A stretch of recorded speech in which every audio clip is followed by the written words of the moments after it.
باوضو رہنے سے رزق اور عمر میں اضافہ ہوتا ہے۔ اکیلے لڑنا، اکیلے رہنا، اکیلے جینا سیکھو، دنیا کسی کی نہیں۔ دوسروں کے ساتھ نیک سلوک وہ کرتے ہیں جو خود بھی مشکل وقت گزار چکے ہوں۔ ہر شخص سچا دوست تلاش کرتا ہے مگر خود سچا دوست بننے کی کوشش کوئی نہیں کرتا۔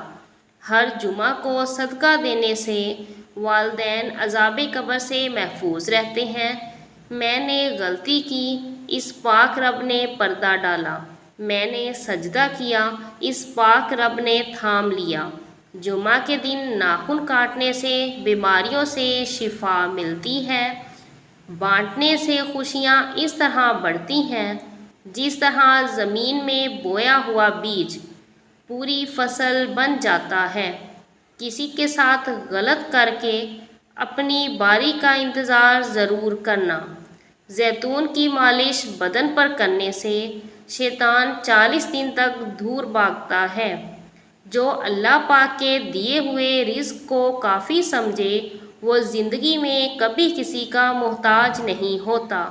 ہر مہینے کے پہلے 3 دن شہد کھانا بڑی تکلیف سے محفوظ رکھتا ہے۔ سورج کی کرنیں زمین پر پڑنے سے پہلے نیند سے اٹھ جایا کرو کیونکہ اس وقت رزق تقسیم کیا جا رہا ہوتا ہے۔ جو شخص نہار منہ 7 عدد کھجور کھائے گا اس پر کوئی جادو اثر نہیں کرے گا۔ حضرت علی رضی اللہ تعالیٰ عنہ جب بھی اذان سنتے تو کانپنے لگتے اور چہرے کا رنگ سرخ ہو جاتا۔ کسی نے پوچھا تو بتایا، اتنی بڑی ہستی کا بلاوا آیا ہے، نہ جانے میں حق ادا کر پاؤں گا یا نہیں۔ جو چیز یقین کامل کے ساتھ اللہ کے سپرد کر دی جائے وہ کبھی چوری نہیں ہوتی۔ مومن کے لیے ہر وہ دن عید کا دن ہے جس دن وہ کوئی گناہ نہ کرے۔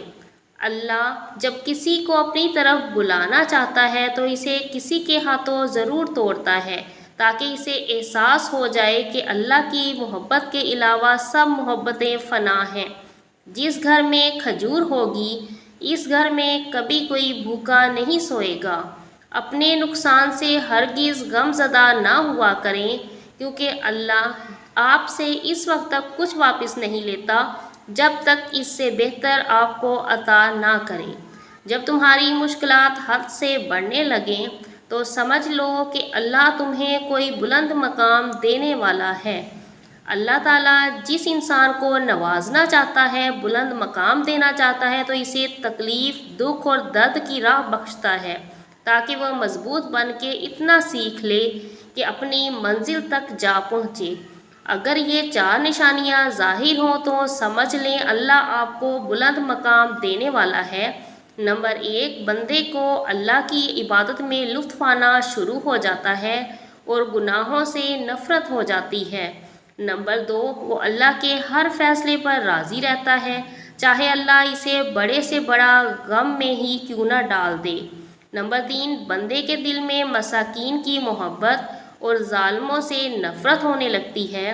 نمبر 4، بندے میں عاجزی پیدا ہوتی ہے اور وہ اپنے آپ کو اللہ کا ایک ادنا سا انسان سمجھنے لگتا ہے۔ تو نیک ہو اور لوگ تجھے برا کہیں اس سے بہتر ہے تو برا ہو اور لوگ تجھے نیک کہیں۔ اس سے تو خاموشی بہتر ہے، کسی کو دل کی بات کہہ کر پھر اسے کہا جائے کہ کسی سے نہ کہنا۔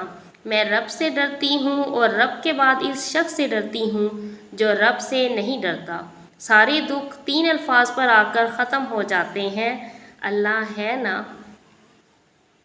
اپنا اور دوسروں کا خیال رکھیں، خوش رہیں اور خوشیاں بانٹیں۔ اللہ حافظ۔